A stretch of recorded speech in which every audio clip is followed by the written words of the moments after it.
Bonjour à toutes et à tous et bienvenue sur ma chaîne La Vérité Absolue. Donc aujourd'hui, rappelez-vous, une fois je vous avais parlé dans la présentation du, du livre d'un auteur très important, deux livres catholiques, deux livres qu'on pourrait lire facilement, consommer facilement avec une rapidité absolue qui se base exactement sur tout ce qui se passe actuellement dans le Vatican. Qui c'est qui nous dirige aujourd'hui et qui c'est qui nous a dirigé pour 13 ans consécutifs et il a mis en place un système, une stratégie pour détruire l'Église catholique mondiale. Donc, ces deux livres, je les présente. Je présente déjà qui c'est l'auteur. L'auteur, il s'appelle Don Alessandro Maria Minutella, qui est né en 1973. C'est un Italien du sud d'Italie. Et il a fait beaucoup de livres. Mais ce que je vous présenter aujourd'hui, c'est très important, soit en italien, soit en français. Donc, vous avez en italien le premier livre qui s'appelle Pietro dove sei. Voilà, je vous le présente. Là, c'est un peu à l'envers. Voilà, ça s'appelle Pietro dove sei. Et en français, voilà, Pierre, où es-tu? Voilà. Ces deux livres, ils ont eu beaucoup de succès. Ces deux livres, ils ont eu beaucoup de succès. Et ils nous ont quand même ouvert les yeux. Ils ont ouvert les yeux pour la vérité qui doit monter en surface. Pourquoi je vous dis ça? Parce qu'aujourd'hui, j'étais aussi, pour tant des années, j'étais un serviteur d'une église, une cathédrale. Donc, j'ai rendu pas mal de services, mais c'est grâce à un jour, j'ai découvert au hasard sur YouTube ce prêtre simple, honnête, plein de vérité. On l'appelle actuellement aujourd'hui le lion de Maria, comme il était Saint Jean-Baptiste, qui criait dans le désert, l'homme qui criait dans le désert. C'est grâce à ce prêtre italien, Don Alessandro Maria Nutella, qu'il a créé aussi, il est fondateur de Petit Reste catholique. Avant c'était Petit Reste catholique italien, aujourd'hui c'est le Petit Reste catholique mondial. J'étais pas mal 3 fois consécutif, j'étais à ces conférences, en Italie bien sûr, et une fois j'étais à Nice. Donc euh, c'était pas de rigolade, c'était pas une promenade, c'était pas mais c'était des journées de prière, pour 4-5 heures de prière, avec les célébrations de la messe, Betu Sordo. Et donc, il n'était pas tout seul. Avec lui, il y avait aussi des prêtres excommuniés par le faux pape Bergoglio, Giorgio Maria Bergoglio, qui l'avait excommunié. Ils se sont réunis ensemble, ils tournent un peu dans toute l'Italie pour faire de vraies célébrations de messe. Plus c'est là qu'on voit tout le monde dans les églises. Attention, soit Don Alessandro Maria Minutella, soit les autres 5-6 prêtres qui se sont réunis à lui, ils font des messes dans les hôtels. Ils font des messes dans certains appartements pour les gens. C'est des messes gratuitement. À chaque fois qu'il y a des conférences ou des rencontres, les salles ils sont toujours pleines et ça ne demande rien du tout aux gens. Il n'y a pas que vous allez payer l'entrée. Non, il n'y a rien. On entre, si vous êtes des vrais catholiques, on prie pour 3-4 heures et après il y a une petite catéchèse pour nous donner des informations, qu'est-ce qui se passe actuellement au Vatican. Aujourd'hui, on ne compte plus le Vatican. On a vu pour 13 ans consécutifs, pendant que le vrai pape Joseph Ratzinger, il était empêché dans la sede du Vatican, Bergoglio, il a profité de la situation pour détruire pour le commencement détruire l'Église catholique avec ses homélies et avec ses changements. Donc Bergoglio maintenant, il est décédé. Il y a eu un nouveau pape qui s'est fait appeler Léon XIII. Son vrai nom, c'est Robert Francis Prévost, qui s'est fait appeler le pape Léon XIV. Donc, qu'est-ce qui se passe-t-il? Lui, 4 fois de consécutif, il y allait à la tombe de Bergoglio. Il s'est incliné, on dirait qu'il parlait avec Bergoglio en disant, bon, ben, donne-moi les projets, moi, c'est la mission, toi, tu m'as choisi, et maintenant je dois continuer la mission que toi, tu n'as pas terminée. Il faut que jusqu'ici, au 2028 ou 2030, il faut que toutes ces choses que Bergoglio devait porter avant à la destruction totale de l'Église, il a donné au successeur.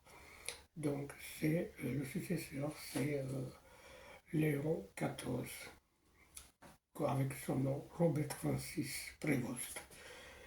Donc il a bien commencé. Les gens, le peuple qui était à Place Saint-Pierre, ils croyaient que ça allait tout changer. Il n'y a pas eu de changement. Il est resté toujours même. Au contraire, il accélère la destruction totale de l'Église. Et puis on sait qu'aujourd'hui, le Vatican, c'est plus le Vatican d'une foi, c'est plus le Vatican qui avait les vrais papes, de Paul VI, Jean-Paul II, Ratzinger, et voilà, depuis qu'il y a eu ça, après ça, destruction définitive. Il y a eu un pape qui était un faux prophète, apostate, schismatique, et l'autre qui vient derrière, exactement pareil.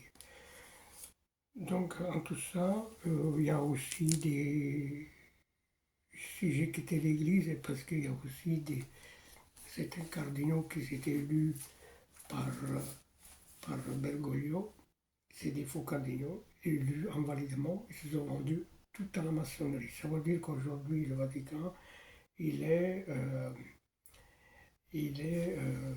pris par la maçonnerie. Donc voilà, c'est plus l'Église catholique, c'est plus... Il n'y a rien, c'est une église écologique, les immigrants, écologique, il n'y a plus de confession, il n'y a plus d'évangile, voilà, il n'y a plus rien. Donc je voulais quand même rappeler à tous ceux qui ont la chance de voir cette vidéo, sortez dans l'église actuellement que vous faites, parce que tous ces prêtres qui célèbrent la messe en union de Prévost de Léon XIV, sortez immédiatement parce que les célébrations, ils sont invalides. Le corps que vous prenez, c'est le corps de l'Antichrist. Donc au moment qu'il cite le nom de pape Léon XIV, qu'il est élu aussi invalidement, il n'y a aucune présence ni de Christ ni de la Vierge Marie. Après, qu'est-ce que je voulais vous dire encore? La dernière nouvelle, il y a vu le faux cardinal Fernandez, Emmanuel Fernandez, qui a présenté un document à le pape actuellement, Léon XIV. Il a présenté un document qui s'appelle, un instant, excusez-moi, il s'appelle Mater Populis Fidelis. C'est un document qui parle surtout qui était présenté à Léon XIV, qui était présenté et qu'il a signé, qu'il a accepté de signer, soit par Fernandez et soit par lui. Il a accordé en disant ok, c'est bon, nous on va avant avec ce document Mater Populis Fidelis, qu'il parle justement de notre Mère Vierge Marie, qu'il ne doit plus s'appeler le Correndentris, voilà.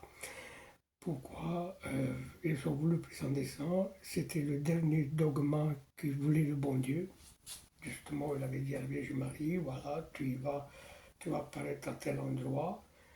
Et je m'appelle, c'était, je ne me rappelle plus le pays, mais la personne s'appelle Biederman, Biederman, qui a eu cette vision, et donc, il a, la Vierge Marie l'avait dit à lui, il faut que tu m'appelles maintenant le dernier document qui vaut mon père, Correlondis.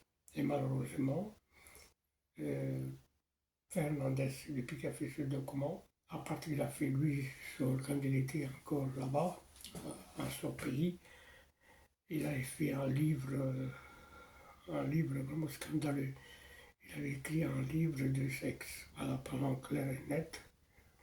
Il disait comme il faut faire, comme il faut arriver à l'orgasme, etc., etc., etc. C'était une honte, une honte, une honte, une honte.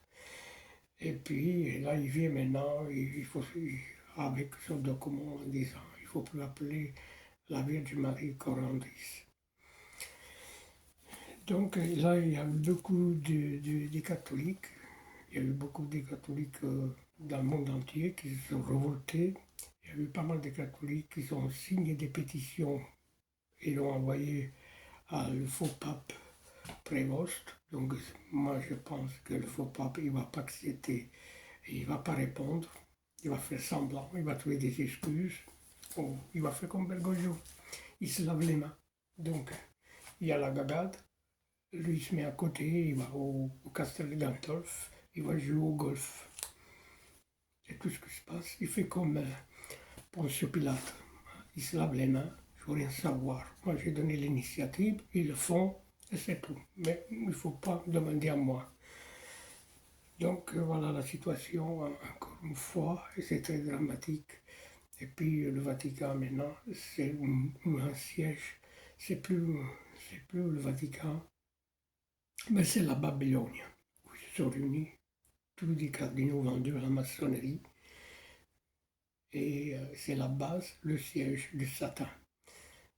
Donc, moi, tout ce que je peux vous donner, n'allez pas à les églises actuellement, c'est votre église qui se trouve en bas de chez vous, mais restez chez vous, à la maison, priez 3 fois par jour le chapelet dédié à la Vierge Marie, et vous vous en sortez bien. Comme il disait Don Alessandro Maria Minutella, grande prêtre italien, il disait, même en Chine, plus de 40 ans, ils n'avaient pas de missionnaires qui enseignaient l'évangile, qui les convertissaient aussi. Donc après ça, que je voudrais rajouter, rappelez-vous qu'il y a eu la profanation dans le Vatican avec 3 personnages, pas toujours les mêmes dates, je pense que ces 3 personnages, c'était 3 satanistes. Le premier, il est entré à Place Saint-Pierre.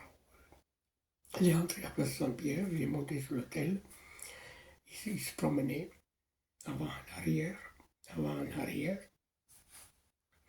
Aucune caméra, aucun surveillant qui était présent, personne ne l'a bloqué. Ils l'ont pris un peu plus tard. Donc je pense que c'était déjà tout programmé. Le deuxième, il monte aussi un peu plus tard, 2 jours après, il monte, enlève le drap qu'il est sur l'hôtel, il balance tous les candélabres, les grands candélabres, balance tout par terre. Et là aussi, encore une fois, caméra, surveillant, gendarmerie, police, personne ne fait l'intervention. Ils le font plus tard. Plus tard. Le troisième, profanation, un mec, il monte encore sur l'hôtel où il est Saint-Pierre juste au-dessus, la tombe de Saint-Pierre. Il monte, pareil, il sort de son et il fait l'urine sur l'hôtel. Avant, en arrière, il fait ses besoins tranquille. Et là encore, scandale, scandale. Encore une fois, aucun surveillant, aucune caméra, aucun policier qui fait l'intervention. Et dedans, il y avait des touristes. Je rappelle que 3 fois de suite qu'il y a eu cette profanation, il y avait des touristes. Et aucune intervention de cette personne. Donc, pour moi, le Vatican, il est profané. Après, il y a eu en ces temps cardinal Bourque, qu'il a dit, vu qu'ils étaient profanés, on va faire une messe, une célébration contre cette profanation. Mais à mon avis, ça ne sert à rien du tout parce que Bourque, il était complice. Vous devez savoir que quand c'était le moment des élections, qu'est-ce qu'il a fait Bourque? Avant qu'il soit élu actuellement le pape Léon XIV, lui, il avait déjà réuni chez lui 7 cardinaux qui avaient le droit de voter. Et ils avaient déjà parlé avec, lui, il avait déjà parlé avec le futur pape. Il avait tout organisé chez lui. Voilà, demain, il faut que ça passe comme ça, comme ça. Et il a gagné. Comme ça, lui, il a eu le droit de célébrer la messe. Parce que lui, c'est un traditionnaliste. Il a fait la messe au Vatican. Il était tout content. Mais par contre, ce qu'il a fait, ça ne sert à rien du tout. Je voudrais quand même signaler que c'était un des éléments des faux cardinaux qu'ils avaient présenté 2 fois de suite, les Dubia. Les Dubia, quand il y a Bergoglio, ils étaient vivants, et Bergoglio, la première fois, il n'avait pas répondu, avec les signatures d'autres cardinaux, Caffarra, Sarah, et je ne m'appelle pas des autres. Et la première fois, le Bergoglio, il n'avait pas signé. La deuxième fois, il a fait comprendre c'est comme ça, c'est comme ça. Si, si, non, non, voilà, le reste, ça vient du diable. Donc, vous voyez, la situation, elle est très délicate à l'Église. Moi, tout ce que je vous conseille, sortez dans les églises actuellement que vous êtes, que vous allez le dimanche matin, que vous allez à la semaine, et vous voyez les messes en union de notre nouveau pape Léon XIV, ça ne sert à rien. C'est un temps perdu. Et quand vous prenez la communion, c'est la communion mystique de l'Antichrist. Comme il disait Futushin, quand il était vivant, avant de décéder, il disait, il y aura une nouvelle église, tout le monde va croire belle, immense, jolie, potentielle, mais ça, une fausse église. Ce qui se passe totalement aujourd'hui, le Vatican, c'est plus. Il n'y a plus à peine d'y aller. C'est fini. L'église, quand vous voyez des prêtres, aujourd'hui les prêtres, ils ont peur. Ils ont peur parce qu'ils ont peur de leur place, de leur retraite. Je voudrais quand même signaler que Prévost, il a mis aussi déjà quelques cardinaux dehors parce qu'ils n'étaient pas d'accord avec lui. Pendant que Bergoglio, attention, toutes les nominations qu'il a fait Bergoglio, que ce soit les nouveaux cardinaux, les nouveaux évêques, les nouveaux prêtres, tout est faux. Donc, ça ne sert à rien. Tout est faux. Ça ne sert à rien de croire ces gens-là. Vous avez droit de ne pas les obéir, soit le pape et soit l'évêque que vous avez dans votre ville. C'est un conseil que je vous donne, ça ne sert à rien du tout. Quand vous allez à la messe, vous pouvez le constater. Quand ils disent Léon XIV, notre pape Léon XIV est notre évêque de la ville, prions pour eux, ça ne sert à rien. Tout est faux. Il n'y a pas la présence de Christ ni la présence de la Vierge Marie dans les églises. Donc, voilà. Je vous laisse et je vous donne rendez-vous prochainement pour d'autres choses. Merci de votre participation à le canal Vérité Absolue. Je vous donne rendez-vous à la prochaine fois. Merci à toutes et à tous. Ciao. Bye bye.